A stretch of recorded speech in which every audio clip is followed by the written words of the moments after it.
Hello everyone, welcome to my YouTube channel. आज हम लोग बात करेंगे नाटो के बारे में। तो जो नाटो है, नॉर्थ अटलांटिक ट्रीटी ऑर्गेनाइजेशन, तो इसका गठन कब हुआ था और जो रूस और यूक्रेन के बीच में वार चल रहा है तो इसमें इसकी क्या भूमिका रही है। तो जो नाटो है तो इसका गठन सेकेंड वर्ल्ड वार के बाद किया गया था। अमेरिका और यूरोपियन कंट्रीज ने मिलकर 4 अप्रैल 1949 को एक ट्रीटी पे हस्ताक्षर किए, जिसे नॉर्थ अटलांटिक ट्रीटी कहा जाता था। तो नॉर्थ अटलांटिक क्यों? क्योंकि जो अमेरिका और यूरोपियन कंट्रीज हैं वो लगभग लगभग जो अटलांटिक ओशियन है तो वो नॉर्थ अटलांटिक ओशियन और साउथ अटलांटिक ओशियन में विभाजित है। जिसमें अगर देखा जाए तो जो नॉर्थ अटलांटिक ओशियन है और उसके आसपास के कंट्रीज हैं तो इधर अमेरिका और कनाडा पड़ जाता है और इधर यूरोपियन कंट्रीज पड़ जाते हैं। तो इसलिए इस संगठन का नाम नाटो या नॉर्थ अटलांटिक ट्रीटी ऑर्गेनाइजेशन पड़ा। तो जब इसकी स्थापना हुई थी तो इसमें 12 कंट्रीज शामिल थे, लेकिन आज की डेट में इसमें 30 देश इसके सदस्य हैं। तो नाटो का विस्तार ये कैसे हुआ, धीरे धीरे इसके बारे में जानेंगे। तो जब 1989 में जर्मनी की दीवार को तोड़ दिया गया, जो ईस्ट जर्मनी था और वेस्ट जर्मनी था। जो ईस्ट जर्मनी था तो वो अ, रसिया के द्वारा कंट्रोल था, और जो वेस्ट जर्मनी था तो वो अमेरिका और फ्रांस, जर्मनी जो यूरोपियन कंट्रीज़ के उनके द्वारा कंट्रोल किया गया था। तो जब जर्मनी की दीवार को तोड़ दिया गया और जर्मनी का एक एकीकरण हुआ, तो जो अमेरिका और यूरोपियन कंट्रीज इन्होंने अपील की रसिया से कि इसमें हम लोग हस्तक्षेप नहीं करेंगे। तो रसिया ने बोला कि ठीक है, लेकिन हम इससे एक ही शर्त पर मानेंगे कि आप लोग नाटो का विस्तार रसिया की तरफ यानी ईस्ट की तरफ नहीं करेंगे। ठीक है। तो उतने टाइम जो प्रेसिडेंट थे सोवियत यूनियन के, मिखाइल गोर्बाचेव, तो उनको ये गारंटी दी गई वेस्ट कंट्रीज़ के द्वारा, जो अमेरिका है और यूरोपियन कंट्रीज़, की हम नाटो का विस्तार नहीं करेंगे रसिया की तरफ। लेकिन ऐसा नहीं हुआ। जब 1991 में जो सोवियत यूनियन है तो वो कोलैप्स कर गया, और इस सोवियत यूनियन से 15 कंट्रीज अलग एकदम स्वतंत्र देश के रूप में उभर के आए। जो सबसे पहले कंट्री थे वो जो सोवियत यूनियन से अलग हुए वो थे बाल्टिक स्टेट्स, लातविया, लिथुआनिया और एस्तोनिया। ठीक है। और बाकी भी कंट्री थे, अजरबैजान, आर्मेनिया, कजाकिस्तान, जो सेंट्रल एशिया कंट्रीज थे हैं 5, ये भी अलग हुए रसिया से ही। लेकिन जैसी कि गारंटी दी गई थी रूस को कि नाटो का ईस्टवर्ड एक्सपेंशन नहीं होगा, और ये भी कि जो रसिया से अलग हुए हैं देश उनको भी नाटो में शामिल नहीं किया जाएगा। तो इसको अमेरिका और यूरोपियन कंट्रीज़ के द्वारा बिल्कुल से नकार दिया गया, और इन लोगों ने 2004 में जो बाल्टिक स्टेट्स हैं, लातविया, लिथुआनिया और एस्तोनिया, इनको नाटो में शामिल कर लिया। इसके बाद और भी कई देशों को नाटो में शामिल करने की बात चल रही है, जैसे मोल्डोवा हो गया, जॉर्जिया हो गया और यूक्रेन। जो यूक्रेन है तो ये एक बहुत बड़ा देश है एकदम रसिया के पड़ोस में।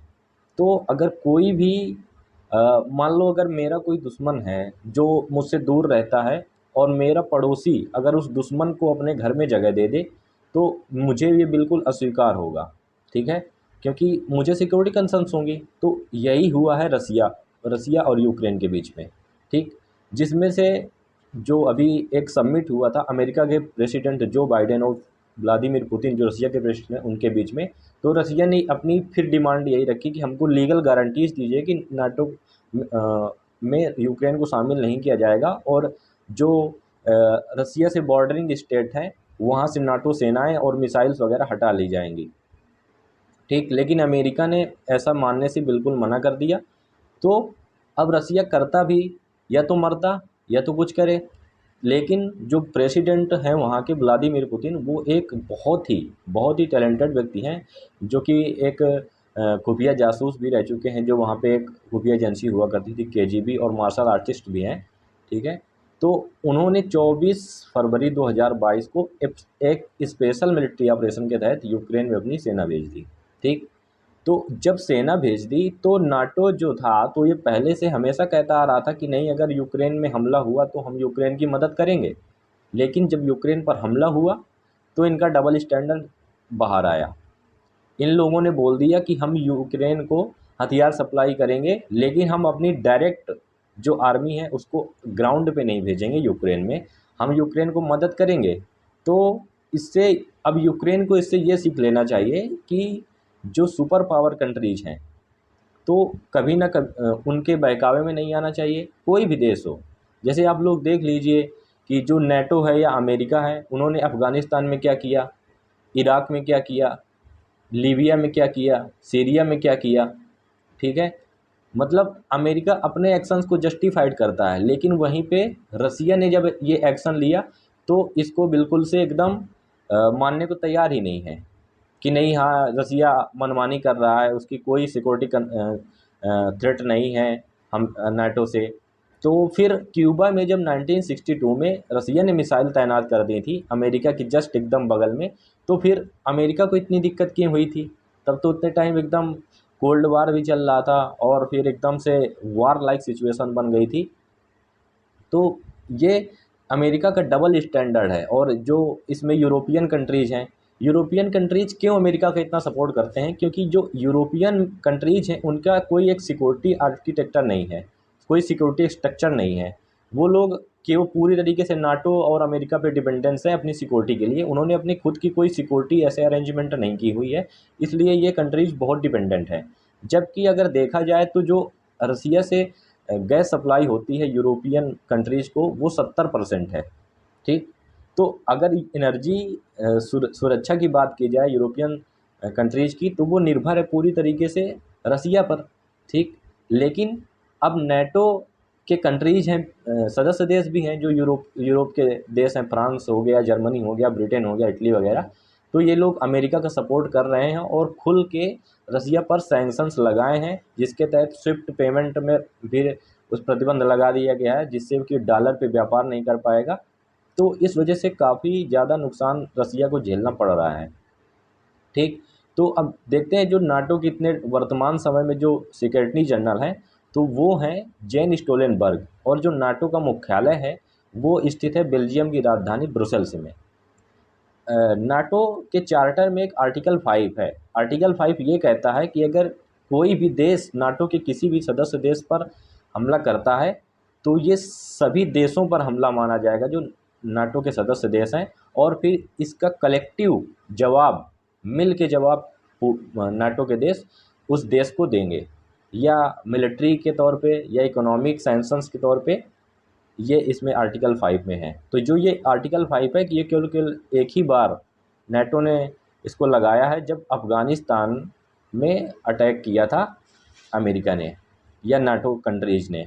क्यों? क्योंकि सितंबर 11 जो अटैक्स हुए थे अमेरिका में कई जगह पर आतंकवादी, तो इसको अफ़गानिस्तान के जो संगठन है उन्होंने ज़िम्मेदारी ली थी, तो फिर अमेरिका ने अफ़गानिस्तान पर अटैक किया।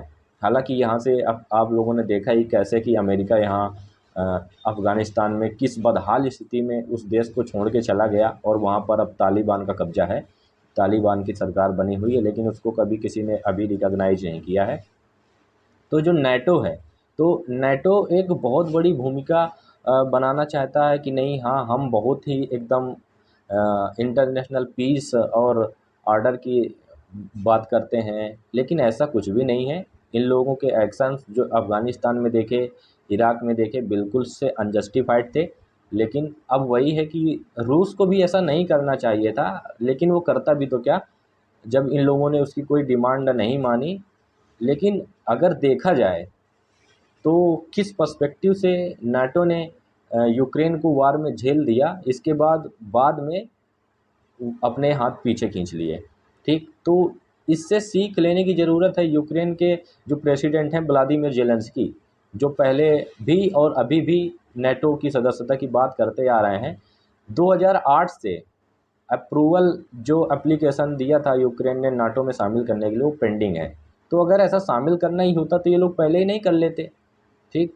तो ये केवल एक रसिया के खिलाफ इन लोगों का प्रोपेगंडा है, ठीक। रसिया की थ्रेट को काउंटर करना चाहते हैं, रसिया को नीचा दिखाना चाहते हैं, और खुद सुपर पावर के रूप में अमेरिका एक वर्ल्ड के फोरम में आना चाहता है, ठीक है। अब बात करें अगर नाटो के मतलब जो कंट्रीज़ हैं उनके जो एक्शंस हैं वो किस तरीके से लिए जाते हैं, तो वो कोई भी एक्शंस होगा तो सभी कंट्रीज़ के एकदम सहमति से ही लिया जाता है। ठीक है, तो अगर वीडियो इन्फॉर्मेटिव लगा हो तो लाइक करें, शेयर करें, सब्सक्राइब करें। मिलते हैं नेक्स्ट वीडियो में। Thank you very much.